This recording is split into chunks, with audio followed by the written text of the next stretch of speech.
भाई मैं कहता हूं 20% डेटा इंपॉर्टेंट है और 80% एनालिसिस इंपॉर्टेंट है। बट ये 20% पायरामिड का बॉटम है। मतलब अगर डेटा ही नहीं है तो एनालिसिस कैसे करेंगे। और पाकिस्तान में डेटा सोर्सेज आज तक बहुत मुश्किल थे।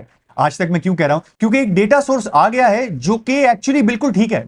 उसकी फाइनेंशियल स्टेटमेंट में रेशियोज में कोई प्रॉब्लम नहीं है। I been using it for last 4 months और मैं चाहता हूं कि आप भी यूज करें, क्योंकि आपने मेरी पॉडकास्ट वाली वीडियो में बहुत सारे सवाल पूछे और पूछा कि ये डेटा आप कहां से निकाल रहे हैं। तो चले वो प्लेटफॉर्म जो मैं यूज कर रहा था यानी आस्क एनालिस्ट, उसको आप कैसे यूज करके best possible accurate financial data निकाल सकते हैं। ये 2 महीने पहले वीडियो मैंने अपनी कम्युनिटी मेंबर्स के लिए बनाई थी, so that they don't miss out on anything that is important and relevant. और अब ये मैं वीडियो अपलोड कर रहा हूं मेरी यूट्यूब एक्सटेंडेड फैमिली के लिए। अच्छा एक बात, इस वीडियो के अंदर बार बार मैंने अपने फाइनेंशियल स्टेटमेंट कोर्स का रेफरेंस दिया है अपने कम्युनिटी मेंबर्स को, क्योंकि उनके पास फ्री है। अगर आप भी देखना चाहते हैं कि यार डेटा तो देख लेंगे कहां मिलता है आस्क एनालिस्ट पे, बट उसको इस्तेमाल कैसे करना है, तो नीचे डिस्क्रिप्शन में लिंक है। अगर आप चाहें कि आपको इस डेटा को यूज करना है फाइनेंशियल स्टेटमेंट के ऊपर और फिर एक ओपिनियन बनाना है कंपनी के ऊपर। सो लेट्स स्टार्ट। अस्सलाम वालेकुम इन्वेस्टकार फैमिली। askanalyst.com.pk जो कि एक डेटाबेस प्लेटफॉर्म है बाय अक्सी रिसर्च, जो कि पाकिस्तानी इन्वेस्टर्स के लिए फ्री है।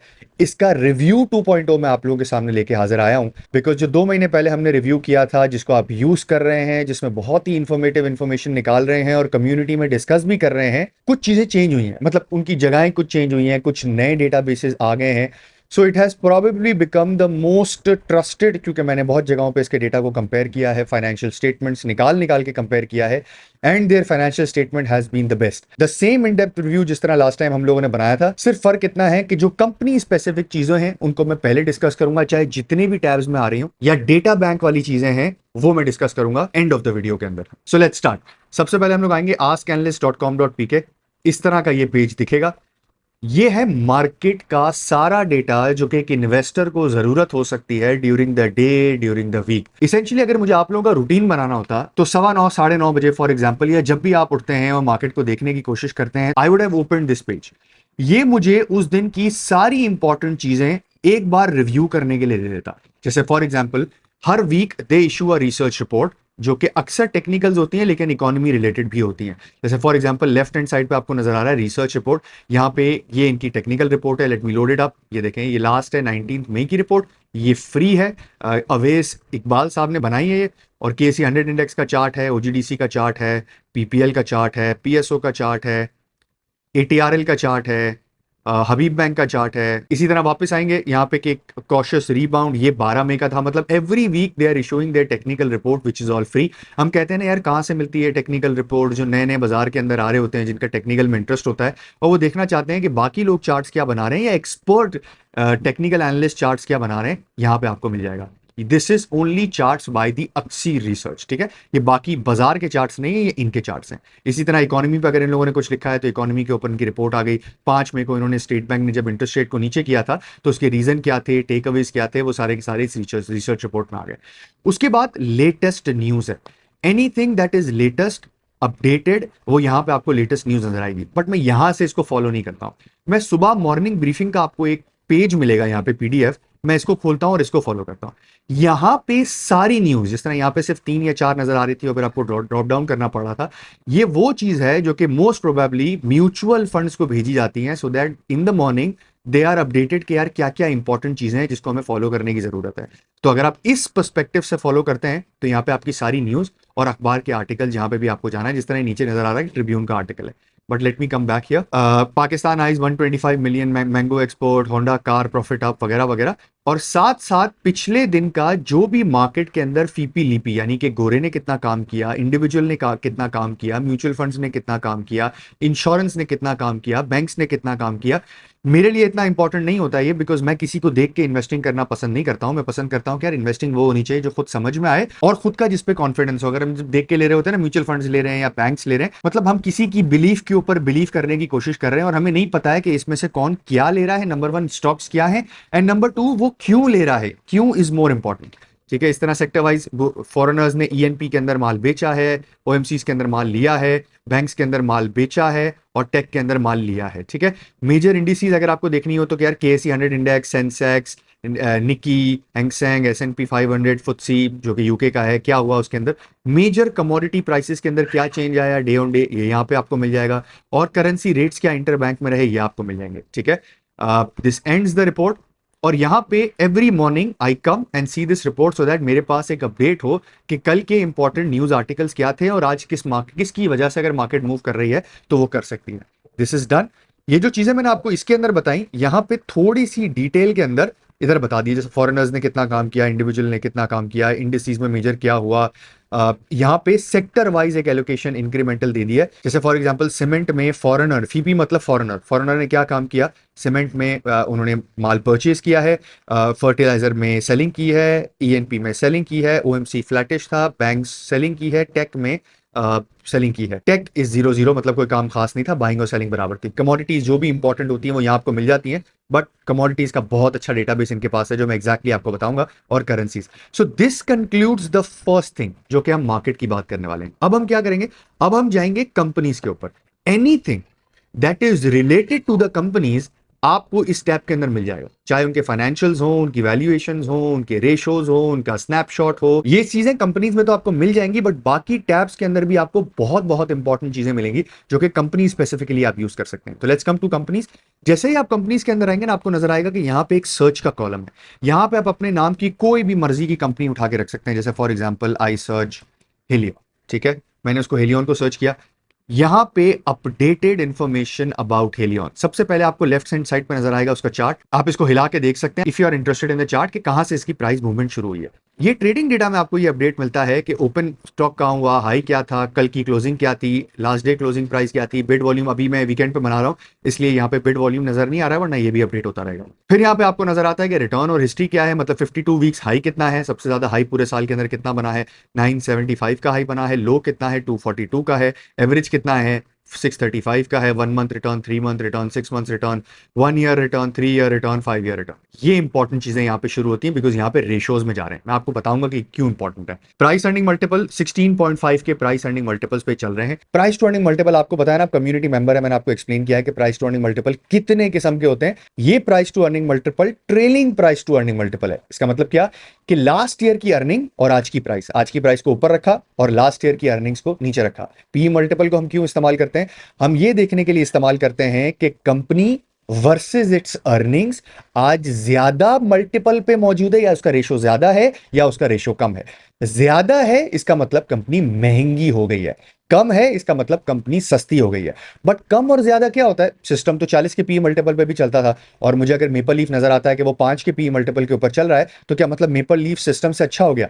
नहीं, हम ये देखते हैं कि सिस्टम की company versus its own historic multiple क्या पी मल्टीपल पे ट्रेड करती आई थी और उसके हिसाब से वो नीचे है या ऊपर है, और अपने सेक्टर के हिसाब से क्या पी मल्टीपल पे ट्रेड करती आई थी और उसके हिसाब से ऊपर है या नीचे। पी मल्टीपल को फाइनल नंबर नहीं होता है। पी मल्टीपल देख के हम लोग ब्लाइंडली काम नहीं करते हैं, हम उसको रिलेटिवली कंपेयर करते हैं, और सेक्टर की कंपैरिजन आपको नीचे मिलेगी, मैं एक्सप्लेन करूंगा। प्राइस टू बुक वैल्यू क्या है भाई, बुक वैल्यू इज इक्विटी, उनके पैसे कितने लगे हुए हैं बाजार के अंदर और उसकी प्राइस क्या है, तो 7.5 टाइम्स का इक्विटी रेशो है। ये सारे रेशोज बाय द वे मैंने फाइनेंशियल स्टेटमेंट कोर्स में डिस्कस किए हुए हैं। जो पुराने कम्युनिटी मेंबर्स हैं, आई एम श्योर उनको समझ में आ रहा होगा मैं क्या बात कर रहा हूं। जो नए कम्युनिटी मेंबर्स हैं और उन्होंने ये कोर्स नहीं देखा है, बिकॉज अक्सर होता है ना कि आप बाकी नई चीजें देखना शुरू करते हैं, पुरानी चीजों को नहीं देख रहे होते हैं। तो फाइनेंशियल स्टेटमेंट का कोर्स है जहां पे हम जो आज बात करने वाले हैं, ये डेटा सोर्स है राइट, उसका एनालिसिस कैसे करना है वहां पे आपको अवेलेबल है।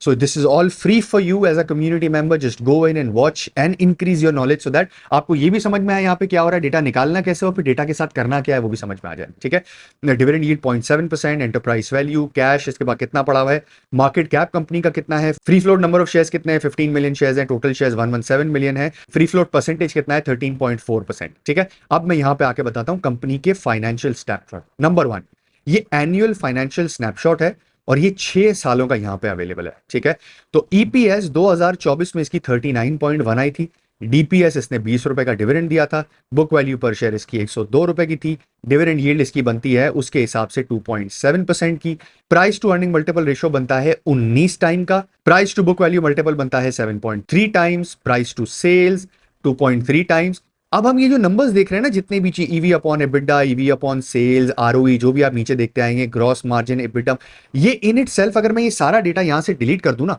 ये डेटा जो मैं आपको दिखा रहा हूं, 2023 तक का अगर मैं डेटा डिलीट कर दूं ना, यहां पे मैं उठा के कुछ रख दूं और मैं आपको सिर्फ 2024 का नंबर दे दूं ना, that is completely irrelevant to you except for the fact कि आप ईपीएस देख लें और डीपीएस देख लें। हम अक्सर रिटेल इन्वेस्टर जो है यहाँ पे आके फिक्सेट हो जाते हैं कि 39 रुपीज की अर्निंग आई है। 39 रुपीज की अर्निंग्स क्या है, हमें देखना है उसकी हिस्टोरिकल अर्निंग्स के हिसाब से क्या थी। हाईएस्ट एवर अर्निंग्स प्रोबेबली 2024 के अंदर हेलियन ने दी है। डीपीएस 20 रुपए का प्रोबेबली हाईएस्ट एवर, ठीक है। बुक वैल्यू पर share consistently they are growing their profits और उसमें से डिविडेंड कम दे रहे हैं तो बुक वैल्यू बढ़ती जा रही है। Okay, dividend yield 2.7%, but once again price earning multiple very important. पहले ये ज्यादा पी मल्टीपल के ऊपर चलता था, अब ये कम पी मल्टीपल के ऊपर चलता है। वंस अगेन कम्युनिटी मेंबर्स जाके वो देखिएगा जो मैंने पी मल्टीपल के ऊपर वैल्यूएशन का कोर्स बनाया है, बट ये पी मल्टीपल हमारे लिए इररेलेवेंट है हेलियन के लिए। Once again this is analysis, मैं आपको डेटा नहीं बता रहा हूं, साथ साथ एनालिसिस भी करके बता रहा हूं। This is irrelevant to us, why? Because यहां पे कंपनी की कुछ अर्निंग्स ही नहीं थी कि 10-11 रुपए की अर्निंग थी, फिर 18 रुपए की अर्निंग हुई, फिर 2 रुपए की अर्निंग हुई, फिर 8.5 रुपए की अर्निंग हुई।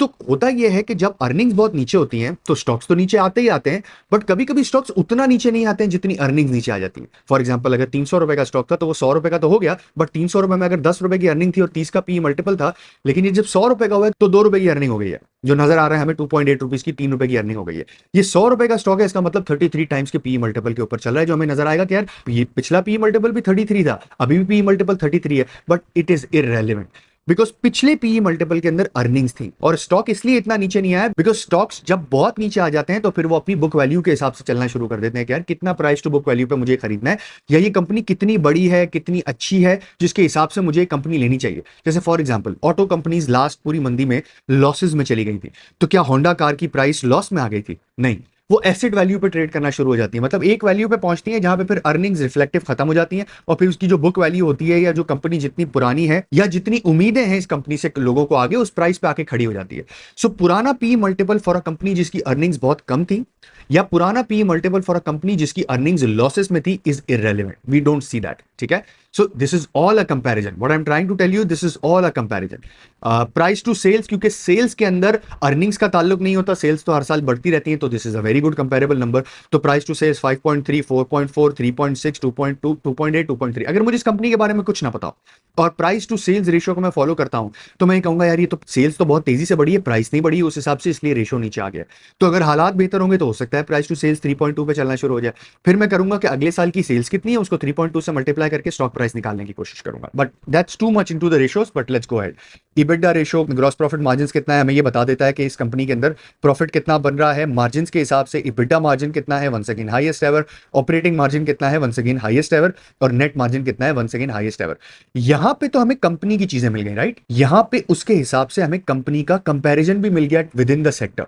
मतलब जितनी फार्मास्यूटिकल सेक्टर के नंबर को हमने कंबाइन किया और उनका एवरेज निकाला तो ये आपको इंडस्ट्री एवरेजेस मिल गया, जो इसी के साथ आपको मिल जाएगा। आपको कहीं और जाने की कोई जरूरत नहीं है, खुद निकालने की कोई जरूरत नहीं है, साथ साथ आपको यहां मिल गया। इसकी dividend yield 2.7%, average pharma dividend yield 6.2%। Price earning multiple इसका 19 है, मार्केट का मल्टीपल भी 19.6 है। प्राइस टू बुक वैल्यू 3.4 है, इसका 7.3 है, थोड़ा महंगा है प्राइस टू बुक वैल्यू के हिसाब से। प्राइस टू सेल्स फार्मा का 1.7 है, इसका 2.3 है, इसके हिसाब से भी अगर आप देखा जाए तो महंगा है। ईवी पर सेल्स पे इंडस्ट्री सस्ती है, ये महंगा है। ईवी अपॉन एबिटा, इंडस्ट्री का रेशो नीचे है, ये रेशो महंगा है। आरओई, अब देखें ये सारे रेशोज महंगे क्यों थे, कि ये क्यों महंगा चल रहा था। रिटर्न ऑन इक्विटी देखें, पूरी इंडस्ट्री की रिटर्न ऑन इक्विटी 17.2% है और ये 46% का आरओई है। मतलब कि ये 100 रुपए की जब अपने पास इक्विटी रखते हैं तो उस पर से 46 रुपए पर ईयर कमाते हैं, या 2024 में इन्होंने कमाया, जबकि पूरी इंडस्ट्री 17 रुपए कमाती है अगर 100 रुपए का कैपिटल अपने पास रखती है तो। सो कैपिटल की एलोकेशन इसकी बेहतर है, इसलिए ये सारे रेशोज इसके बेहतर हैं, ठीक है। ग्रॉस प्रॉफिट मार्जिन इंडस्ट्री का 37.6 है, इनका 34 है। इबिटा इनका ज्यादा है, इंडस्ट्री का कम है। ऑपरेटिंग प्रॉफिट इनका ज्यादा है, इंडस्ट्री का कम है। और नेट मार्जिन इनका ज्यादा है, इंडस्ट्री का कम है। ये सिर्फ और सिर्फ मैं आपको कंपैरिजन करके बता रहा था कि यहां पे एक तरफ आपको पूरे साल का डेटा मिल जाएगा इस कंपनी का 6 सालों का, और यहां पे उनका लास्ट ईयर के साथ इंडस्ट्री कंपैरिजन मिल जाएगा, which is a very very good feature to have, ठीक है। हम लोग नीचे आते हैं, यहां पे आपको चार्ट्स मिलेंगे। हेलियन की प्राइस रिलेटिव टू 100 इंडेक्स, जैसे यहां पे इन्होंने शुरू किया कि दोनों 100 रुपए के थे, मई 28 2024, इसका मतलब क्या है कि एक साल का चार्ट है ये, ठीक है। यहां से हम चले गए, हेलियन ने एकदम बहुत तेजी से रैली की, तो इंडेक्स जब 153 रुपए का हुआ था, अगर 100 रुपए का था तो ये 366 का हो गया था, मतलब इतना बड़ा गैप था। और उसके बाद हेलियन नीचे आया है, इंडेक्स अपनी जगह पे खड़ा है, तो रेशो कम हो गया है, but still there is a huge gap. ये settlement ratio honestly speaking I don't cover it, so मुझे कोई खास वैल्यू मिलती नहीं है, इसलिए I would not go into detail. ये जो जो चीजें हमने यहां पे देखी थी ना रेशोस के हिसाब से, इन लोगों ने यहां पे चार्ट्स के हिसाब से डाल दिया है, ठीक है। और ये 1 2 3 4 5 6 7 8 साल का डेटा अवेलेबल है। आप चाहें यहां पे उठा के इसको डाउनलोड भी कर सकते हैं, और अगर आप कहीं चाहें तो शेयर भी कर सकते हैं। इनकम स्टेटमेंट में क्या है भाईजान, और अब ये रेवेन्यू ग्रोथ का नंबर है, ये ग्रॉस प्रॉफिट का नंबर है कि ग्रॉस प्रॉफिट कितना इनका रहा है, ग्रोथ कितनी आई है, EBITDA की ग्रोथ कितनी आई है, ऑपरेटिंग प्रॉफिट की ग्रोथ कितनी आई है। ये है बैलेंस शीट के चार्ट के, कैश कितना पड़ा है इनके पास, जो कि पहले होता था कोई 13 रुपए, आपको 54 रुपए का 51 रुपए का कैश पड़ा है। डेट टू इक्विटी पहले होता था, बिल्कुल खत्म हो गया, डेट टू इक्विटीज ना होने के बराबर। दिस इज टोटल कैश, जो कि काफी बढ़ गया है। And these are ratios that are important for you to understand. अगर आपको पिक्टोरल फॉर्म के अंदर ये सारे रेशियोज देखने हैं, पिक्टोरल फॉर्म के अंदर देखने हैं, ये सारी चीजें आपके पास अवेलेबल है यहाँ पे, ठीक है। और रिटर्न ऑन इक्विटी का चार्ट कितना है, रिटर्न ऑन एसेट का चार्ट कितना है, 6 साल 8 साल के नंबर्स आपके पास अवेलेबल हो गए, ठीक है। ये हमने पहला वो देखा है, जब कंपनीज के अंदर अब आए, हमने अपनी कंपनी को सर्च किया, और हमें अपनी कंपनी को सर्च करने के बाद ओवरव्यू पे अभी हमने सिर्फ और सिर्फ इन लोगों ने जितना इनके पास डेटा है उसका एक पेज के अंदर ओवरव्यू हमें बता दिया। अब हम आते हैं लेटेस्ट रिजल्ट के अंदर। ये क्या है भाई, ये लेटेस्ट रिजल्ट वो रिजल्ट है जो कि कंपनी ने लास्ट क्वार्टर में अनाउंस किया है। इन लोगों ने किया क्या है, जो भी लास्ट क्वार्टर का रिजल्ट था उसको एक तरफ लिख दिया है, और जितने पिछले क्वार्टर्स थे, 4 पिछले क्वार्टर्स का डेटा उन्होंने यहां उठा के लिख दिया है, ठीक है। और उसके बाद जो चीज हमें ना करनी पड़े, उन्होंने यहां पे उसका कंपैरिजन दे दिया कि ये quarter which is highlighted in the blue, इस क्वार्टर को जब आप ईयर ऑन ईयर देखते हैं, मतलब first quarter CY24, first quarter CY25 versus first quarter CY24 का ईयर ऑन ईयर चेंज कितना है, तो 26% से इनकी नेट सेल बढ़ी है। और क्वार्टर ऑन क्वार्टर का मतलब क्या होता है, ये वाला क्वार्टर वर्सेस एकदम पिछला क्वार्टर। यूजुअली कंपनीज के अंदर हम ईयर ऑन ईयर देख रहे होते हैं, because that is very important, क्योंकि अक्सर कंपनीज पाकिस्तान के अंदर विद इन द ईयर भी सिक्लिकल होती है, और मूवमेंट तो सिक्लिकल होती है 3 3 5 5 साल के होराइजन के अंदर। पर जैसे फार्मास्यूटिकल की कंपनीज होती हैं, कुछ कंपनीज दिसंबर में ज्यादा माल बेचती हैं, जैसे फॉर एग्जांपल अगर हेलियन की बात करें तो पैनाडोल बहुत बिकता है, पैनाडोल बच्चों की दवाइयां होती हैं वो बहुत बिकती हैं, बिकॉज विंटर होता है, सर्दियां हो रही होती हैं, लोगों को पैनाडोल की बहुत जरूरत पड़ती है, इसलिए हम ईयर ऑन ईयर कंपेयर करते हैं। मतलब लास्ट ईयर भी सर्दियां आई थी तो कितना इन्होंने दवाई बेची थी, और इस साल भी सर्दी आई तो उस हिसाब से कितना चेंज आ रहा है। अगर हम क्वार्टर ऑन क्वार्टर देखते हैं तो क्योंकि सर्दियों का सीजन 2 बार चलता है, तो हमें नजर आता है कि सेल्स बहुत ज्यादा नहीं बढ़ी है, फ्लैटिश है। Once again this is data analysis आपने खुद ने करना है। मैं कैसे कह पा रहा हूं कि यार इसका पैनाडोल ज्यादा बिकती है, या कुछ कंपनीज के लिए समर बहुत अच्छा होता है, समर में दवाइयां ज्यादा बिकती हैं, ये वंस अगेन आपको एनालिसिस से आएगा, वंस अगेन आपको कंपनी की किताबें पढ़ने से आएगा। और क्योंकि आप इन्वेस्टर कम्युनिटी के मेंबर्स हैं ही हैं, आप डिस्कशन कर सकते हैं, आप सवाल पूछ सकते हैं अबाउट योर कंपनी, सीजनैलिटी समझ सकते हैं। यानी कि ये डेटा को यूज करके जो भी आपके दिमाग में सवाल आते हैं, वहां पे जाकर ड्रॉप कर दें, and we'll respond to you accordingly. So ये वो डेटा है जो कि लास्ट क्वार्टर का रिजल्ट था, जैसे 11 रुपए 51 पैसे की इनकी अर्निंग आई, और ये ईयर ऑन ईयर उठा के देखें तो भाईजान 100%, मतलब 5.5 रुपए की थी, 11 रुपए की हो गई, मतलब ऑलमोस्ट डबल हो गई है। क्वार्टर का डेटा आपको क्लियरली इन्होंने चेंज की परसेंटेज चेंजेस, ठीक है, वो निकाल के आपको बता दिए। यहां पे आपको क्विक ग्लिम्स मिल जाता है कि लास्ट क्वार्टर का रिजल्ट किसका कैसा था। आराम से आप आए, कंपनी का नाम लिखें, लेटेस्ट रिजल्ट लिखें, लिखते हैं। उसके बाद एक न्यूज है, बट आई थिंक यहाँ पे एम्प्टी होता है, अभी तक इन्होंने बनाना शुरू नहीं किया है। रिसर्च रिपोर्ट, अगर उन्होंने हेलियन के ऊपर कभी भी कुछ लिखा होगा तो रिसर्च रिपोर्ट आ जाएगा। टेक्निकल चार्ट्स के अंदर इन्होंने टेक्निकल चार्ट दे दी। यहाँ पे आई डोंट थिंक सो कि आप वो कर सकते हैं, बना सकते हैं चार्ट्स को। यहाँ पे सिर्फ एक प्राइस ग्राफ अवेलेबल है, कम और बड़ा करके देख सकते हैं। यहाँ पे आते हैं वैल्यूएशन। वैल्यूएशन के अंदर मैं अभी इसको इग्नोर कर रहा हूं, बिकॉज जब मैं रेशोस पे जाऊंगा तो यही चीजें आपको एक्सप्लेन करूंगा। अब हम आते हैं मेजर एंड इंपॉर्टेंट पार्ट, जो कि अक्सर मुझे मिलता है कि जितनी कंपनीज को मैं फॉलो कर रहा था, आप भी फॉलो करते हैं, वहां पे मुझे अक्सर नजर आता है कि उनकी फाइनेंशियल स्टेटमेंट के अंदर ना कोई इशू होता है। कुछ कंपनीज की ठीक होती हैं, कुछ कंपनीज की खराब होती हैं। जितना मैंने इन कंपनीज का जाके देखा है, जितनी 12 13 कंपनीज का मैंने इस पे एनालिसिस किया है, मुझे सही नजर आई है, ठीक है। हो सकता है कि कोई गलतियां हो सकता है कि गड़बड़ हो सकती है। I am not vouching for their data कि they are 100% correct. What I am trying to say is कि जितना मैंने चेक किया है उसके हिसाब से इनका डेटा बहुत अच्छा है और बहुत सही है। एंड अबव ऑल मैं यहाँ पे एक्सेल में डाउनलोड कर सकता हूं, मतलब अगर मुझे खुद अपने तौर पे रेशियो एनालिसिस करना है तो मैं खुद अपने तौर पे कर सकता हूं। तो जैसे ही आप इनकम स्टेटमेंट पे आएंगे, आपको पूरा इनकम स्टेटमेंट एनुअल, यहाँ पे आप देख रहे हैं क्या बटन दिया हुआ है, एनुअल और क्वार्टरली। आप एनुअल पे रहेंगे तो सारा एनुअल डेटा आपके पास अवेलेबल है, आप क्वार्टर पे रहेंगे तो आपका सारा क्वार्टर का डेटा आपके पास अवेलेबल होगा। एनुअल का डेटा आई थिंक 1 2 3 4 5 6 7 8 9 साल का हेलियन का अवेलेबल है। एक काम करते हैं, कोई और भी कंपनी निकाल के देखते हैं, सो दैट वी नो के क्या ये 9 साल का ही अवेलेबल है। नहीं, ये 10 साल का भी अवेलेबल है। 1 2 3 4 24 से ये 10 साल का एक्चुअली अवेलेबल है। हेलियन का डेटा उसके पास नहीं होगा, बिकॉज वो लिस्ट लेट हुआ था। तो यहां से ग्लेक्सो को लेके चलते हैं, हमारी कोई फेवरेट कंपनी तो है नहीं। तो ग्लेक्सो का 10 साल का डेटा आपके पास फाइनेंशियल्स अवेलेबल है, ठीक है। ये आपको क्या हेल्प करता है, ये आपको ये बता देता है मोटा मोटा कि यार 2014 में कंपनी की सेल्स क्या थी और 2024 में कितनी थी। मतलब 14 में अगर 24 अरब की सेल थी, 61 अरब की हो गई है, मतलब कंपनी सेल्स वाइज कंसिस्टेंटली अपनी सेल्स को ग्रो करती जा रही है। ठीक है, वंस अगेन सेल्स कैसे निकलती है? Volume growth and price growth. ठीक है, यहाँ पे इनका कॉस्ट ऑफ सेल्स, यहाँ पे इनके ग्रॉस प्रॉफिट, आपको ग्रॉस प्रॉफिट का भी ट्रेंड एनालिसिस हो गया, selling and distribution, sales and expenses, operating profit, कितना ऑपरेटिंग प्रॉफिट उन्होंने कमाया, EBITDA, earning before interest, taxes, depreciation and amortisation, इसको हम लोग कहते हैं कैश प्रॉफिट, यानी कंपनी के पास कितना रह गया। उसके बाद भी एडजस्टमेंट होती है, मैं कैश फ्लो जब आपको बताऊंगा, आपको निकालना खुद आती है, अगर आपने फाइनेंशियल स्टेटमेंट का कोर्स देखा हुआ है, उसके एनालिसिस कैसे करते हैं वो भी आपको आता है, बट रेशो में कैसे देखना है वो भी मैं आपको बताता हूँ। ठीक है, अदर इनकम कितनी आई इनकी लास्ट ईयर, कितनी थी, अदर चार्जेस, ये पूरा फाइनेंशियल स्टेटमेंट डिविडेंड तक कि इन्होंने लास्ट ईयर डिविडेंड कितना दिया था वो भी आपके पास अवेलेबल है।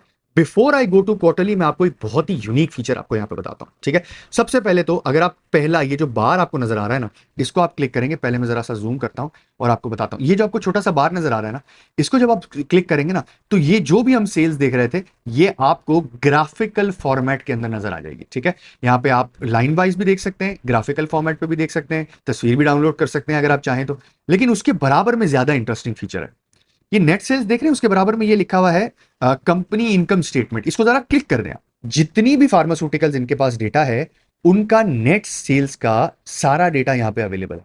ये 2025 का इनका आया नहीं है, वो अवेलेबल है, मतलब इन्होंने डाल दिया है, लेकिन यहाँ पे 00 लिखा आएगा क्योंकि 25 में कुछ नहीं है, बट ये चेक करें आप।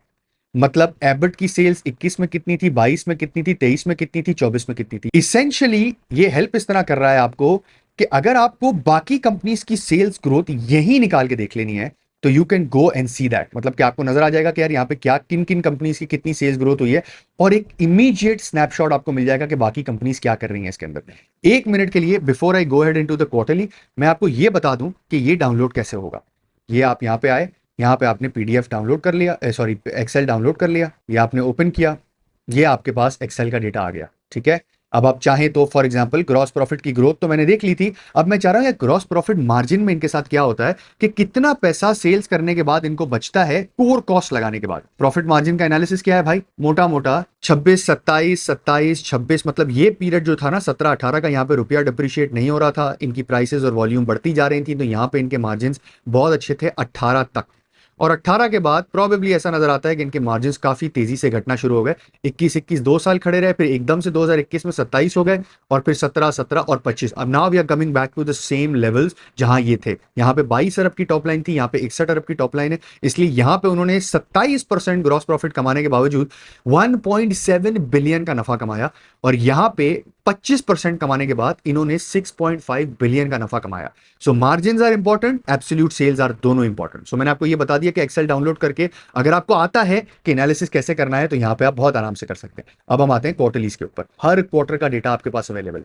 यहाँ पे जो हम लोगों ने देखा था, जो हम इधर आए थे लेटेस्ट रिजल्ट के अंदर, हमने एक क्वार्टर का कंपैरिजन निकाल के देखा था ना, यहाँ पे सारे क्वार्टर्स आपके पास अवेलेबल हैं, क्या ट्रेंड रहा है। जैसे फॉर एग्जांपल कोई एक अच्छी चीज देखते हैं, अदर इनकम, ये देखें कितनी वॉलेटाइल है, 688, 2490, 1798, 500 मिलियन, फिर 673, फिर वापस से 2 पॉइंट्स, आपको एकदम से नजर आ गया इसके अंदर। इसका भी एक बहुत इंपॉर्टेंट रीजन है, आपको कम्युनिटी मेंबर है तो आपको पता होगा, और इसका रीजन ये है कुछ प्रोडक्ट के ऊपर कंपनीज मार्केटिंग एक्सपेंसेस को रिवर्स करती हैं। इसका ताल्लुक ओईसीडी से है। ओईसीडी पे जब हम लोगों ने साइन किया था, तो उसमें एक रूल होता है, अगर आप लोग जाके चेक करना चाहें तो चेक कर सकते हैं, उसमें एक रूल होता है, जो पेरेंट कंपनी है जो कि माल बेचती है लोकल कंपनी को, और लोकल कंपनी अगर लॉस में चली जाती है, सर्टेन पोर्शन रिवर्स करना पड़ता है, भेजना पड़ता है आपको, ताकि जो लोकल कंपनीज हैं उनको बेनिफिट मिल जाए, ताकि वो लॉसेस से बाहर आ जाएं, और ऐसा ना हो, ऐसा नजर ना आए कि ये ट्रांसफर प्राइसिंग हो रही है, आप महंगा माल दे रहे हो अपनी छोटी कंपनी को जो कि किसी और मुल्क के अंदर लिस्टेड है, और सारा पैसा आप खा रहे हो, जो कि कुछ कंपनीज के अंदर पहले होता था। लेकिन ओईसीडी के बाद अगर लॉस में है आपकी ये कंपनी,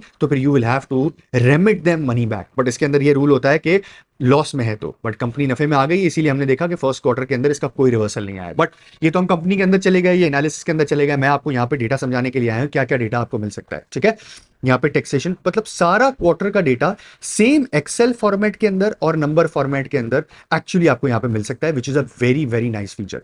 अब हम बैलेंस शीट के ऊपर आते हैं। बैलेंस शीट के अंदर आपको नजर आएगा कि यहां पे भी एनुअल और क्वार्टरली अवेलेबल है, और जो जो बैलेंस शीट का डेटा होता है ना, जो कि बैलेंस शीट में डला होता है, वो आपको एज इट इज यहां पे मिल जाएगा। ठीक है, सो अगर आपको बैलेंस शीट एनालिसिस करना है, जिसमें आपको देखना है कि यार कंपनी का कैश पर शेयर कितना है, कंपनी का इन्वेंट्री टर्नओवर रेशियो कितना है, कंपनी का पेएबल रिसीवेबल रेशियो कितना है, कंपनी का कितना पैसा फंसता है कंपनी के अंदर, वंस अगेन फाइनेंशियल स्टेटमेंट में मैंने सारा एक्सप्लेन किया है कि ये क्यों इंपॉर्टेंट है, बट आपको रेशियोज देखने, आपके पास नंबर्स अवेलेबल है, आप यहाँ पे डाउनलोड करें, फॉर्मूला लगाएं और देख सकते हैं।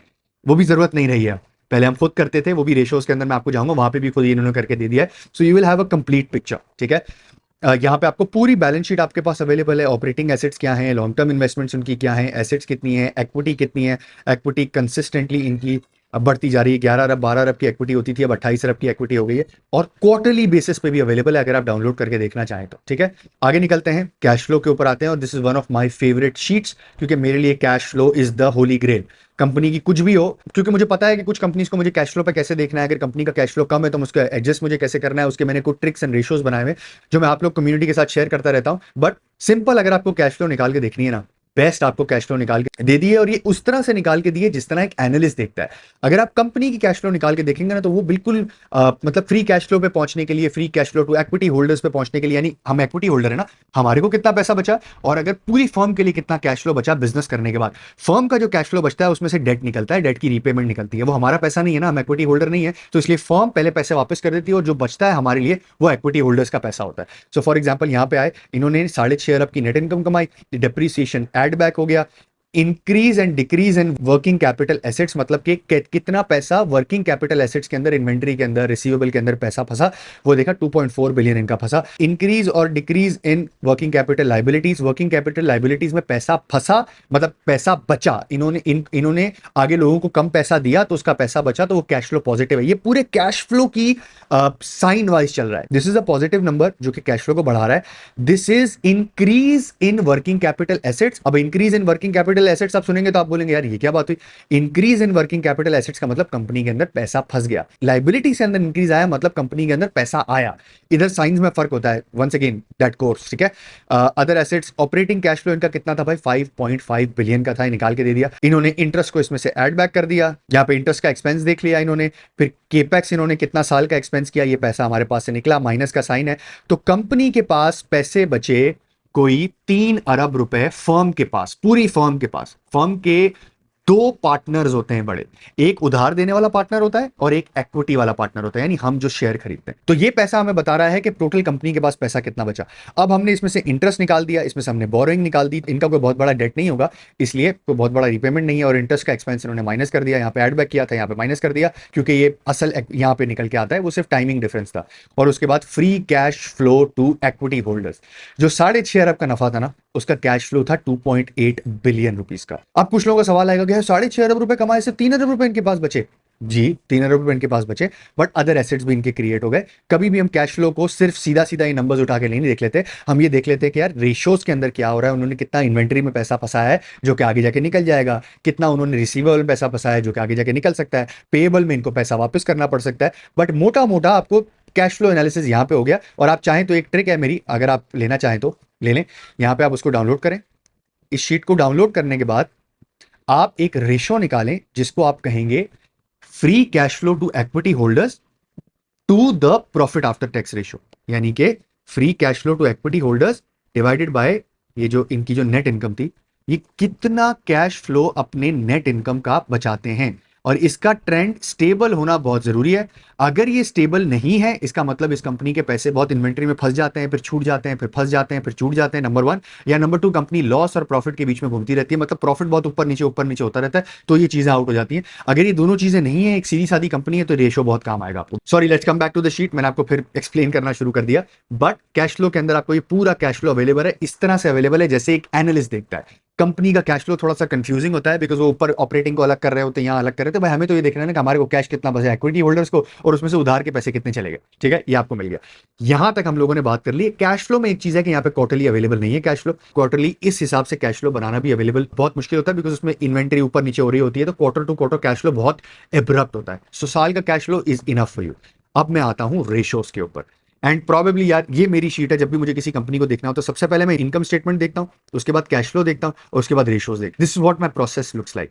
सो ईपीएस क्या है भाई, कंपनी की सीधी सीधी अवेलेबल ईपीएस। ये रेशियो सारे सारे आपको सीधे सीधे इसके सामने अवेलेबल करके रखती है। ये हम सारे रेशियोज प्रॉब्लम देख भी चुके हैं, इसलिए मैं यहाँ पे जा नहीं रहा हूं। मेरे लिए क्या इंपॉर्टेंट होता है भाई, ग्रॉस प्रॉफिट मार्जिन कितना है, एक बार ट्रेंड एनालिसिस कर लिया, एबिडा मार्जिन एक बार ट्रेंड एनालिसिस कर लिया, ऑपरेटिंग मार्जिन ट्रेंड एनालिसिस कर लिया, pre tax margin trend analysis कर लिया, नेट मार्जिन का ट्रेंड एनालिसिस कर लिया। कोई खास चेंज नहीं, ये एकदम से चेंज आया था। ये कौन सा ईयर था, ये था 22 के अंदर। ऑफकोर्स 22 के अंदर हालात बहुत खराब थे, और यहाँ पे 23 में भी हालात बहुत खराब थे, रुपया डिप्रिसिएशन वगैरह वगैरह। आरओई वगैरह, वंस अगेन ये जो रेशियोज होते हैं, return on asset, return on equities, return on capital employed, one of my favourite ratios, capital employed, कितना कैपिटल लगाया और उसके हिसाब से कितना रिटर्न कमाया, ये आपको मिल जाता है कि इनका रेशियो, इनका ट्रेंड क्या रहा है। ठीक है, moving ahead, health of the company. ठीक है, यहां पे मैं देखता हूं शॉर्ट टर्म डेट कितना है, लॉन्ग टर्म डेट कितना है, डेट टू एसेट्स कितने हैं, डेट टू कैपिटल कितना है। इसका डेट को है नहीं, तो इसलिए ये रेशियोज को इतनी ज्यादा इंपॉर्टेंट है नहीं। Cash as a percentage of market cap कितना है, 5% है। पुराना ट्रेंड अगर आपको निकाल के देखना है तो देख लीजिएगा। मेरे लिए इंपॉर्टेंट चीजें होती हैं ये वाली, एक्टिविटी रेशियो, करंट रेशो। ठीक है, करंट रेशो इन कंपनीज के अंदर, फार्मास्यूटिकल कंपनीज के अंदर इतना मैटर नहीं करता है। Quick ratio one second matter नहीं करता है।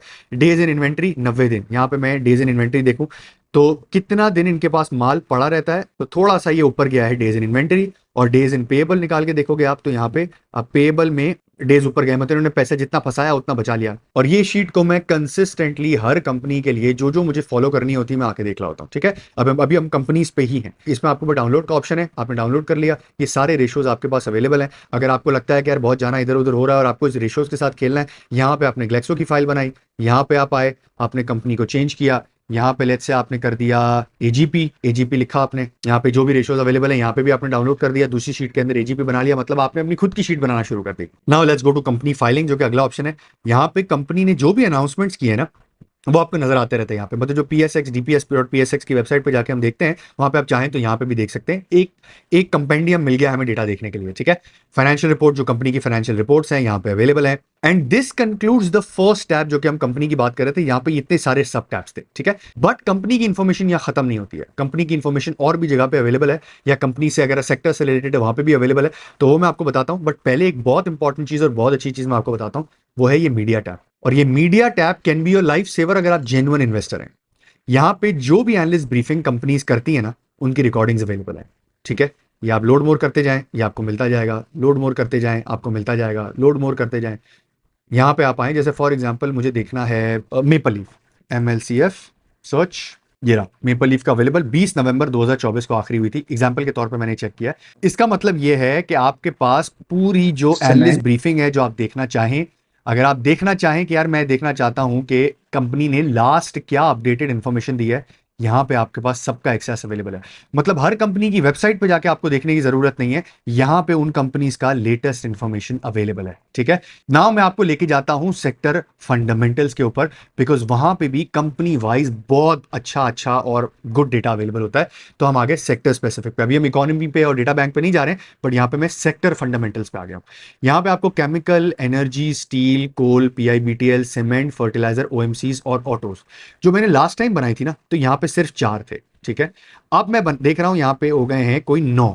बट वंस अगेन ये बीटा वर्जन के अंदर चीजें हैं, तो यहाँ पे डेटा अपडेट होता जा रहा है, कुछ डेटा पुराना अवेलेबल है, यानी वो डेटा कंटिन्यूसली अपडेट होता चला जाएगा, बिकॉज जो जो डेटा इन्होंने डाल दिया है वो तो कंटिन्यूसली अपडेट हो रहा है। सो लास्ट टाइम मैंने वीडियो बनाई थी, आप लोगों ने मुझसे फर्टिलाइजर का सवाल पूछा था कि आपको इन्वेंटरी का डेटा कहां मिला। So let's start off with fertiliser. सबसे पहले तो आप बताएंगे भाईजान सारी कंपनीज का देखना है, किसी एक कंपनी का देखना है। ठीक है, अब फॉर एग्जाम्पल मैं देखना चाहता हूं FFC का, मैं चाहता हूं स्टेप 2 है कि सारे प्रोडक्ट्स का मुझे देखना है। और मैं क्या देखना चाहता हूं, प्रोडक्शन कितनी की वो देखना चाहता हूं, इंपोर्ट कितना किया वो देखना चाहता हूं, ऑफटेक कितना किया वो देखना चाहता हूं, इन्वेंट्री कितनी पड़ी है वो देखना चाहता हूं, या एक्सपोर्ट कितना किया वो देखना चाहता हूं। तो क्यों ना मैं करूं कि यार इन्वेंट्री इनके पास कितनी पड़ी है, यहाँ पे वैल्यू या ग्रोथ परसेंटेज चेंज चाहिए या वैल्यू चाहिए, मैं हमेशा वैल्यू के हिसाब से देखता हूं। मंथली चाहिए, क्वार्टरली चाहिए, हाफ ईयर चाहिए, CY चाहिए, फाइनेंशियल ईयर चाहिए। Let me do it monthly, very simply speaking. यहाँ पे ऑलरेडी आखिरी महीने का डेटा इन्होंने डाल दिया, मैंने इसको सर्च किया, यहाँ पे निकल के आ गया कि FFC के पास क्या क्या पड़ा हुआ है। ठीक है, मैंने यहाँ पे लिखा था ऑल प्रोडक्ट्स, सो इसलिए इन्होंने ऑल प्रोडक्ट्स जितने भी अवेलेबल है, SOP, MOP, यूरिया, डैप, सब बता दिया मुझे। ठीक है, अब मैं यहाँ पे आता हूँ, इनके पास इन्वेंट्री कितनी अवेलेबल है भाई, यूरिया में 2,39,000 की इन्वेंट्री अवेलेबल है। आप चाहें तो ये इमेज के फॉर्मेट में भी देख सकते हैं, ये लगाया, ये लगाया, ये लगाया, ये लगाया, इन्वेंट्री बढ़ गई थी 2024 नवंबर में, वापस पे घटना शुरू हुई और फिर इन्वेंट्री बढ़ गई। ठीक है, ये मंथली है। इसी तरह ये अभी आप चाहते हैं कि नहीं यार मैं FFC का नहीं देखना चाहता, मैं ऑल कंपनीज का देखना चाहता हूं, आपने ऑल कंपनीज किया, ये सारी कंपनीज का आपके पास सारा प्रोडक्ट का डेटा अवेलेबल है। नहीं यार फुरकान भाई ये तो बहुत ज्यादा हो जाएगा, एक काम करता हूं मैं यूरिया का देखना चाहता हूं। क्योंकि urea is the main product, तो मैं यूरिया का देखना चाहता हूँ। ये रहा आपके पास यूरिया का 239,000 एफएफसी, मतलब हमने इंटर कंपनी कंपैरिजन कर लिया। पहले हम सिर्फ कंपनी के डिफरेंट प्रोडक्ट्स देख रहे थे, हमने इंटर कंपनी कंपैरिजन कर लिया मंथली बेसिस पे। 239,000, 52,000 एफएफबीएल का है, 279,000 फातमा का है, 4,87,000 ईफर्ट का है, ईजीएल का 46,000 है, एनएफएमएल को तो इग्नोर करते हैं, बहुत छोटा सा है, ये गवर्नमेंट की कंपनी है। सो ठीक है, ये आपको सेक्टर का सारा फंडामेंटल डेटा यहां पे अवेलेबल है। अब मैं चाहूं ना तो इसके ऊपर 1 घंटे की वीडियो सिर्फ इस फर्टिलाइजर के ऊपर बना सकता हूं, बट मैंने आपको बता दिया आपको कैसे देखना है। जो जो चीजें आपको इंपॉर्टेंट नजर आती हैं, आपको लगता है कि एक्सपोर्ट कब हुआ था, कैसे हुआ था, एनुअलाइज देखना है आपको, इंपोर्ट कब किसने किया था वो देखना है आपको, ऑफ टेक किसने कितना माल बेचा है मंथ के हिसाब से सर्च किया आपने, फर्टिलाइजर, यूरिया, ये आपको माल का डेटा मिल गया। जैसे जैसे अपडेट होगा आपको यहाँ पे मिल जाएगा। आपको किसी एनालिस्ट रिपोर्ट की पीडीएफ को संभालने की जरूरत नहीं है, बस जस्ट यहाँ पे आके देख लें और आपको डेटा मिल जाएगा। Of course until this is free, because this is beta version और इन्होंने अभी प्राइसिंग डिसाइड नहीं की है। But as a community member मेरा इंटेंशन ये है कि ये हमेशा मैं आपके लिए फ्री रखूं। जो भी ये पैसे डिसाइड करेंगे, 1,500 रुपए मंथ, 2,000 रुपए पर मंथ, 2,500 रुपए month, whatever that would be, community member में जो आप अगर आपने प्रीमियम मेंबरशिप ली है, this will stay free for you. मैं आपके ईमेल एड्रेसेस उनको भिजवाऊंगा और I will pay for you, because once again Furqan Punjani और इन्वेस्टकार का क्या आइडिया है कि यार इन द नेक्स्ट 180 डेज जब आप कम्युनिटी मेंबर बने, 180 दिनों के अंदर आपकी इन्वेस्टिंग फर्क हो जाए, so that you can do investing on your own. If you want to stick around with Investkar community you can, but 180 दिन में आपको वो चीजें पता चल जाए, आपको वैसी वैसी डिस्कशंस मिल जाएं जो कि डिफरेंट वीडियोस में आपको मिलती हैं, डिस्कशंस में मिलती हैं। अगर आप इन्वेस्टिंग यहां करते थे तो आप यहां पहुंच जाए, and this can do that. So मेरा आइडिया ये होगा कि जब भी ये पेड करते हैं, so I will make it free for you all. अच्छा, इकोनॉमी के अंदर आते हैं। अच्छा, सेक्टर फंडामेंटल्स के अंदर हमने फर्टिलाइजर देख लिया, अब हम एक काम करते हैं, ऑयल मार्केटिंग पे चलते हैं। ऑयल मार्केटिंग में मुझे क्या चाहिए भाई? मुझे सेल्स का डेटा चाहिए, ऑल कंपनीज का चाहिए, मंथली चाहिए, और प्रोडक्ट ऑल नहीं चाहिए, मुझे चाहिए पेट्रोल, मोटर, गैसोलीन, ताकि मुझे सेल्स पता चल जाए इनकी कि कितनी आई है। मैंने सर्च कर लिया, सर्च हुआ, पीएसओ की सेल इतनी है, एपीएल की सेल इतनी है, वाफी यानी शेल की सेल इतनी है, हेस्कॉल की इतनी है, सिनर्जी की इतनी है, टोटल की इतनी है, पूमा की इतनी है, सारी की सारी मंथली सेल्स का नंबर आपको मिल जाएगा और आप ट्रेंड एनालिसिस भी कर सकते हैं। वंस अगेन ये डिब्बे पे क्लिक किया, आपको नजर आ गया कि यार ओ ये सेल्स नीचे आई थी और अब फिर वापस पिकअप होना शुरू हुई है। यहाँ पे किसी और की सेल्स ऊपर गई थी, एपीएल दूसरे नंबर पे आ रहा है। यहाँ पे एपीएल की सेल्स इतनी ज्यादा वॉलेटाइल नहीं है, लेकिन फिर भी उसका 1 महीना बहुत खराब गुजरा था। ये क्या हो रहा है, सबके फेब क्यों खराब गुजरे हैं? हमने वाफी को उठा के देखा, इसका भी फेब खराब गुजरा था, मतलब industry wide there was some problem. इसका भी फेब खराब गुजरा था, बट इसका तो काफी चीजें खराब गुजरी थी। टोटल पार्कों का देख लेते हैं एक बार, ये थोड़ा बड़ा, इसका भी फेब खराब गुजरा, मतलब इंडस्ट्री स्पेसिफिक था, इसमें पीएसओ का कोई ताल्लुक नहीं। नंबर, मैं इसको मार्केट शेयर के एंगल से भी देखता हूं, ठीक है, कि मार्केट शेयर क्या रहा है इनका। मैंने मार्केट शेयर में उठा के देख लिया कि मोटर गैसोलीन के अंदर इनका मार्केट शेयर कितना है, और मैंने ट्रेंड एनालिसिस भी कर लिया। ये रहा, पीएसओ का मार्केट शेयर काफी नीचे आ गया था, फिर बढ़ गया है। एपीएल का मार्केट शेयर, ये ग्राफ में देख के करिएगा, 8.5, 8.2, 9, और ये कोई खास ट्रेंड तो नहीं है, 9 और 8 के बीच में ही है। तो once again you can go and do that, quarterly भी कर सकते हैं, हाफ ईयरली भी कर सकते हैं, सीवाई भी कर सकते हैं, और एफआई भी कर सकते हैं। मैंने आपको ओएमसीज का बता दिया, प्रोडक्ट वाइज आप तोड़ सकते हैं, आप कंपनी वाइज आप इसको तोड़ सकते हैं। ऑटोस पे आते हैं, ऑटोस पे एक प्रॉब्लम है, जब मैंने लास्ट टाइम चेक किया था अगस्त 2024 तक का डेटा था, उससे आगे आया नहीं है, but once again this is beta, so आ जाएगा। बट वंस अगेन आपको सारा का सारा डेटा, अगर आप चाहें ना तो यहां पे आप लिखेंगे कि यार मुझे सेल्स का नंबर चाहिए, गाड़ियों का नंबर चाहिए, और ऑल कंपनीज का चाहिए। सारी गाड़ियों का नंबर आपके पास अवेलेबल है। होंडा कार ने कितनी गाड़ियां बेची, आपके पास अवेलेबल है। सुजुकी ने कितनी बेची, आपके पास अवेलेबल है। हुंडई ने कितनी बेची, आपके पास अवेलेबल है। आई थिंक इनका और भी लगेंगे, सारी कार्स निकल के आएंगी, सारा डेटा इसके अंदर निकल के आएगा। अभी बीटा वर्जन है, और अभी इन्होंने लेटली मुझे लगता है ऑटोज 1 हफ्ते पहले ही अपडेट किया है, तो they are working on it. Coming back to cements, जो टॉप है ना, स्टेप 1 स्टेप 2 सबका सेम है, तकरीबन सबका सेम है, और आपको नजर आ जाएगा। 1 मिनट के लिए मैं आपको निकालता हूँ डिस्पैचेस का देख के कि यार कितने डिस्पैचेस, मतलब सेल्स कितनी की है इन्होंने। ये मैंने अप्रैल का डेटा निकाल के देख लिया, ये सेल्स आपको कंपनी वाइज सबकी सेल्स मिल गई। यहाँ पे आप आए, आपने ट्रेंड देख लिया, यहाँ पे आप हर कंपनी का ट्रेंड देख सकते हैं, ठीक है। सारी कंपनीज का आपने ट्रेंड देख लिया, आपको नंबर नजर आ गए। अब आप चाहते हैं कि यार मैं प्राइसेस देख लूं, आपने फेच किया, यहाँ पे हर कंपनी की week by week I think prices available हैं, ठीक है। ये अप्रैल 2025 तक का मैंने डेटा दिया है, बट मैंने मार्च 25 का डाला है, तो कुछ चीजों का इनके पास अपडेटेड नहीं है, कुछ चीजों का अपडेटेड है, कुछ चीजें अपडेट करते जा रहे हैं। But this is those data, pricing का कहीं डेटा मेरे पास अवेलेबल नहीं था, but if they are giving it to me, it's a very very good thing, and that too free, ठीक है। डिस्पैचेस, यूटिलाइजेशन अगर आपको देखनी है कि यार कौन सा प्लांट कितनी यूटिलाइजेशन पे काम कर रहा है, आपने डोमेस्टिक यूटिलाइजेशन को सेलेक्ट किया कि डोमेस्टिकली में कितना काम कर रहा है, एक्सपोर्ट या टोटल। टोटल पे सेलेक्ट करेंगे तो एक्सपोर्ट के साथ मिलके आएगा, यानी कि यूटिलाइजेशन बढ़ चुकी होगी। डोमेस्टिक करेंगे, यूटिलाइजेशन नीचे आएगी, और हमने डोमेस्टिक का डेटा निकाल दिया। ठीक है, ये है यूटिलाइजेशन। यहाँ पे आप निकाल के देख सकते हैं कौन सा प्लांट सबसे ज्यादा यूटिलाइज कर रहा है और उसको उस पर्सपेक्टिव में जाके फाइनेंशियल स्टेटमेंट पे जाके देख सकते हैं। ठीक है, ये सेक्टर फंडामेंटल्स हैं। Energy honestly I don't use it that much, but अगर आपको यूज करना है तो आप देख सकते हैं इसको। स्टील का डेटा क्या अवेलेबल है यहाँ पे मैं देख लेता हूँ। स्टील की प्राइसेस यहाँ पे अवेलेबल है, आप जितनी प्राइसेस को निकालना चाहें, प्राइस को ऊपर नीचे देखना चाहें देख सकते हैं। कोयले का डेटा अवेलेबल है, कोयले का ब्रांड वाइज डेटा अवेलेबल है। अफगान कोयला कितना है, दुबकी कोयला कितना है, हैदराबादी कोयला कितना है, पंजाबी कितना है, सीमेंट पीआईबीटीएल में कितने वेसल्स आए, कितने वेसल्स गए। वैसे सेक्टर फंडामेंटल में पीआईबीटीएल क्या कर रहा है, बट एनीवेज इट्स हियर, सो मैं आपको बता दूं। केमिकल्स के अंदर मोस्ट इंपॉर्टेंटली जो हम मार्जिन को फॉलो करते हैं ना, पीवीसी का मार्जिन क्या रहा, जो कि एग्रोपॉलीमर के लिए बहुत इंपॉर्टेंट होता है। पीवीसी वीसीएम एग्रोपॉलीमर के लिए इंपॉर्टेंट होता है, और PVC ethylene caustic soda once again इनके लिए इंपॉर्टेंट होता है, इसके पॉलीमर के लिए इंपॉर्टेंट होता है। यहां पे आपको एनुअल डेटा हिस्टोरिकली जितने मार्जिन रहे हैं वो आपको मिल जाएंगे। मतलब सेक्टर फंडामेंटल्स के अंदर जो 5-7 बड़े सेक्टर्स हैं उनका आपको डेटा अवेलेबल है। और अब मैं आपको लेके आया हूं ये टॉप के टैब में, विच इज डेटा बैंक। मैंने जितनी बार उसको यूज किया है ना, मैं सरप्राइज ही हुआ हूं, बिकॉज यहां पे इतनी सारी कमोडिटीज की प्राइसिंग, उनका इंडेक्स, उनकी अपडेट्स फॉलो करने के लिए उन लोगों को जो कि जेन्युइनली अच्छी चीजें, अच्छे स्टॉक्स ढूंढ के निकालना चाहते हैं और चाहते हैं कि यार मेरे पास एक ऐसा सोर्स हो जहां पे मुझे इंफॉर्मेशन बहुत इजीली अवेलेबल हो, चाहे वो एसपीआई से आ रही हो, यानी कि जो गवर्नमेंट इन्फ्लेशन का डेटा अनाउंस करती है, सीपीआई इन्फ्लेशन का डेटा अनाउंस करती है उससे आ रही हो, दुनिया की कमोडिटी प्राइसेस से आ रही हो। Everything it has been made available in this data bank. ठीक है, सो मैं आपको यूज करना सिखाता हूं।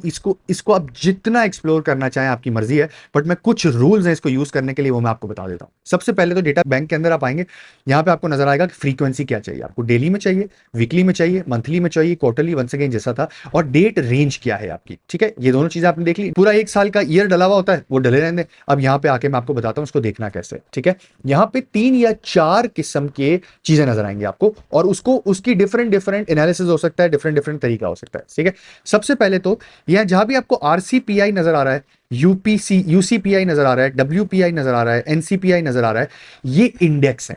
ठीक है, जैसे मैं आपको एग्जांपल देके बताता हूं। लेट्स से मुझे देखना है बेकरी या कन्फेक्शनरी की प्राइसिंग। यहां पे बेकरी या कन्फेक्शनरी की प्राइसिंग नहीं आएगी, ये उनका इंडेक्स आएगा कि उनकी प्राइस पहले ऊपर गई इस महीना, वो नीचे आ गई। मतलब अगर आपको मोटा मोटा अंदाजा हो, अगर आपको ये देखना हो कि मैं ये देखना चाहता हूं कि एक प्रोडक्ट की प्राइसेस ऊपर गई हैं कि नहीं गई हैं, तो आपके पास 2 तरीके देखने के। पहला, पुरानी प्राइस को निकाल के देखें, और आज की प्राइस को निकाल के देखें अगर आपके पास डेटा अवेलेबल है। दूसरा तरीका ये होता है कि आप इंडेक्स को देखें कि 100 रुपए की थी और पुरानी प्राइस आपके पास अवेलेबल है, जैसे साल पहले एक चीज थी 100 रुपए की। ठीक है, इंडेक्स में भी 100 लिखा हुआ है। अब आपने आज का इंडेक्स अगर आपको नजर आ जाता है जिस पर 200 लिखा है, मतलब प्राइस हो गई डबल। इसी तरह एक और एग्जांपल देता हूं, आपने जूते देखने की, जूते की प्राइसेस को क्या हुआ है, आप किसी जूते की कंपनी को देख रहे हैं, या आप किसी लेदर की कंपनी को देख रहे हैं, आप देखना चाह रहे हैं कि यार फ्रंट एंड पे क्या हो रहा है। आपके पास प्राइस अवेलेबल है कि 2 साल पहले 1000 रुपए पर किलो का लेदर बिकता था, 1000 रुपए पर शीट का लेदर बिकता था। अब आपने यहां पे आके देखा कि लेट्स से लेदर की प्राइस अवेलेबल है, और आपने देखा 2 साल के आगे इंडेक्स 100 से, 2 साल पहले 100 था, अब 300 हो गया। इसका मतलब 3 गुना हो गई है प्राइसेस। जो 1000 रुपए की प्राइस आपके पास है ना, वो अब 3000 रुपए की हो गई है। तो ये इंडेक्सेस हैं। तो जहां भी आपको नजर आएगा ना आरसीपीआई, यूसीपीआई, ये सारे इंडेक्स हैं। करना कैसे है, आपने सिर्फ इसको क्लिक करना है। अगर आपको नहीं पता है कि आप क्या ढूंढ रहे हो, मेरी तरह एक्सप्लोर कर रहे हैं, तो आपने सिर्फ ढूंढना है उसको। प्रेस करेंगे आप, तो आप सिर्फ प्रेस करेंगे, आपको ये सारा डेटा खुल जाएगा, और ये बहुत सारा डेटा है, कि बहुत सारा डेटा है। अब लेट्स से कि मैं चाहता हूं कि मैं ये देखूं। अब देखें, व्हीट फ्लावर के अंदर पीकेआर और केजी भी लिखा है, इसका मतलब इसके अंदर प्राइस अवेलेबल है। यहां पे 20 केजी की बोरी की प्राइस अवेलेबल है। केजी 20 केजी की बोरी की आवाज खोलते हैं हम लोग, प्राइस और देखते हैं क्या निकल के आता है। ठीक है, ये है 20 केजी की बोरी की प्राइस इनकी। यहां थी 1 साल पहले, यहां से घट के अब 1506 रुपए की हो गई है। तो ऐसी कंपनी जो कि आपको नजर आती है, डब्ल्यूटी बनाती है पाकिस्तान के अंदर, आपको देखना है कि यार उनको प्राइस कितने में मिल रहा होगा, एक्चुअली वो यहां मिल जाएगा। एक और चीज को हम लोग फॉलो करते हैं, वो है शुगर। शुगर हम लोग, ये है यूएसडी पर पाउंड, मतलब इंटरनेशनल शुगर प्राइसेस। ये है sugar refined prices in Pakistan. Once again PKR KG लिखा हुआ है, पीकेआर केजी पे क्लिक किया, नेशनल एवरेज, एवरेज पे भी कर सकते हैं आप, और किसी शहर की प्राइस भी देख सकते हैं। बट वंस अगेन हम इतना इन डेप्थ नहीं जाते हैं, यहां पे हम लोग सिर्फ और सिर्फ लिखते हैं नेशनल एवरेज। ये देखें चीनी की प्राइस को क्या हुआ, चीनी की प्राइस नीचे आई, फिर चीनी की प्राइस यहां से ऊपर चली गई। अगर आप इसको, मैं आपको एक हिंट दे रहा हूं, अगर आप इसको प्लॉट कर देना अगेंस्ट शुगर का क्रशिंग, आपको पूरे 1 साल का नफा निकल के आ जाएगा शुगर में कितना कमा रहे हैं। ठीक है, और इस बारे में हमने कम्युनिटी में एक बार बात भी की है कि इसको देखते कैसे हैं। ठीक है, क्योंकि सपोर्ट प्राइसिंग खत्म हो गई है। तो चीनी की प्राइस क्या है भाई, ये रही। क्या शुगर केन की प्राइस अवेलेबल है? अगर शुगर केन की प्राइस अवेलेबल है तो हमें नहीं, शुगर केन की प्राइसेस में अवेलेबल नहीं है। अगर शुगर केन की प्राइस अवेलेबल होती तो हमें एक्चुअली मार्जिन निकल के आता अगर हम लोग के पास रिकवरी रेशो होता तो। बट यहाँ पे मैं आके कहता हूँ सीमेंट, सीमेंट ये रहा 50 केजी पर प्राइस का, 50 केजी पर प्राइस की बोरी क्या चल रही है भाई, ये देखिए लास्ट ये थी, बढ़ के यहाँ हुई, सस्टेन हुई, उसके बाद गिरते गिरते गिरते गिरते यहाँ आ गई, अब बढ़ गई। अब आपको पता है कि सीमेंट की, अब किसी एनालिस्ट की वेट करने की आपको जरूरत नहीं है, ये वीकली अपडेट हो रहा है, आपको मिल गया। मैंने किया यूरिया, सोना यूरिया मेरे पास अवेलेबल है, इंटरनेशनल, चलो पहले सोना यूरिया देखते हैं और फिर मैं आपको इंटरनेशनल यूरिया की प्राइसेस का अपडेट देता हूँ। ये देखें प्राइस टूटती जा रही है और 4,471 हो गई है, ठीक है। ये सोना यूरिया की प्राइस है, मतलब मोटा मोटा अंदाजा लगा सकते हैं कि बाकी यूरिया भी कितने में बिक रहा होगा।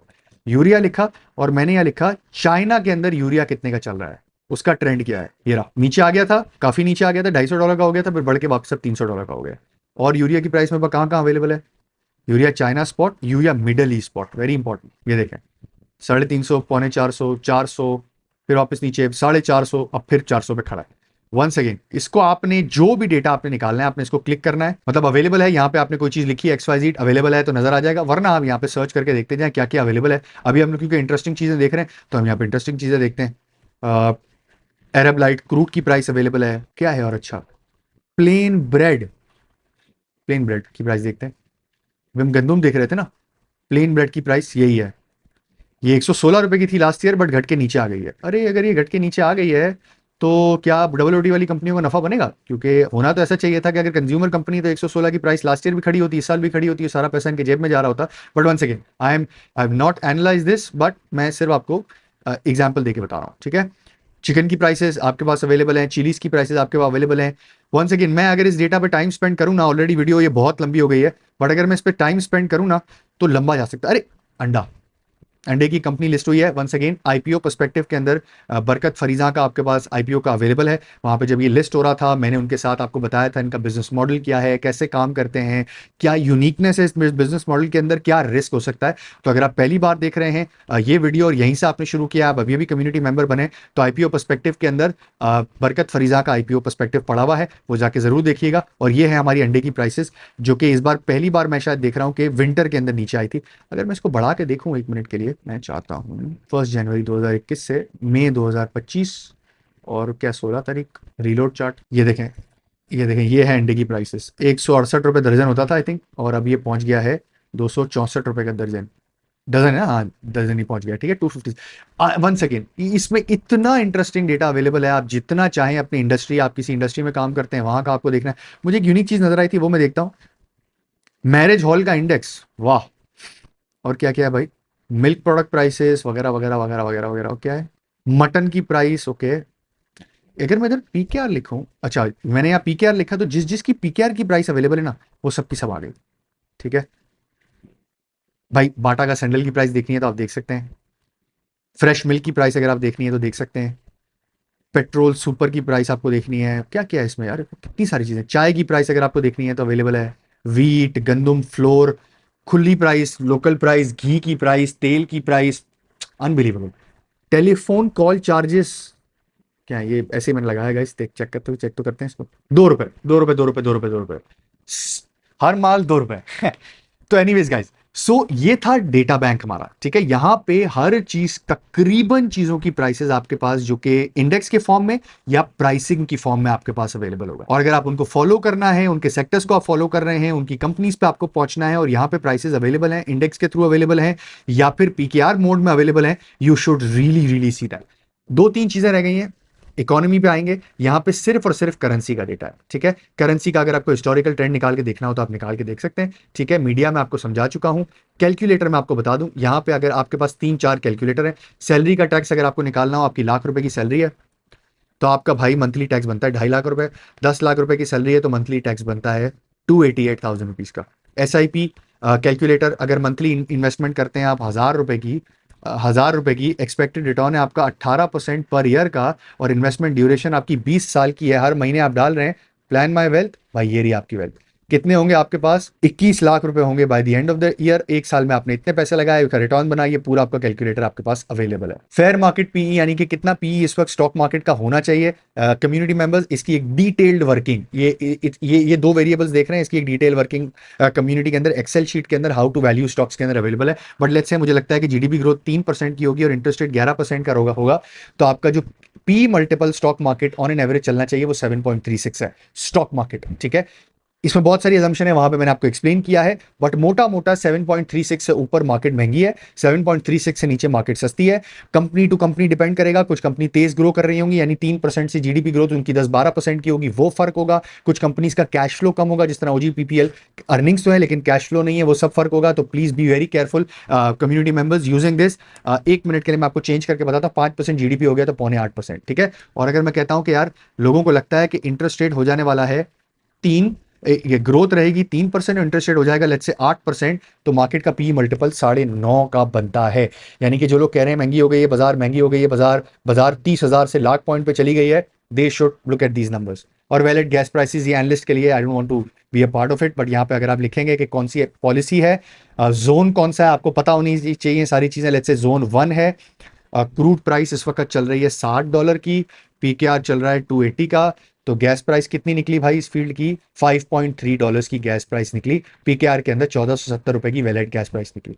सो guys this concludes the entire video. थोड़ी सी लंबी हो गई but I wanted you to understand each and everything. Last time जो मैंने वीडियो बनाई थी वो इससे भी लंबी थी, बट आज कुछ चीजें उससे ज्यादा हैं, तो मैंने कहा एक बार रिव्यू करके आपको बता दूं। और वंस अगेन महीना 2 महीने के अंदर अगर मुझे नजर आया कि इसके अंदर कोई और डेटाबेस आ गया है, तो मैं फिर एक वीडियो बनाऊंगा जिसके अंदर कंसाइज कमेंट्री कर दूंगा, either of that function, either of that feature, या फिर the entire ask analyst once again. So once again कैसे शुरू करना है? askanalyst.com.pk. That's it. Thank you for watching. I hope आप लोगों को वैल्यू मिली होगी इसके अंदर, अगर मिली है तो प्लीज लाइक दिस वीडियो।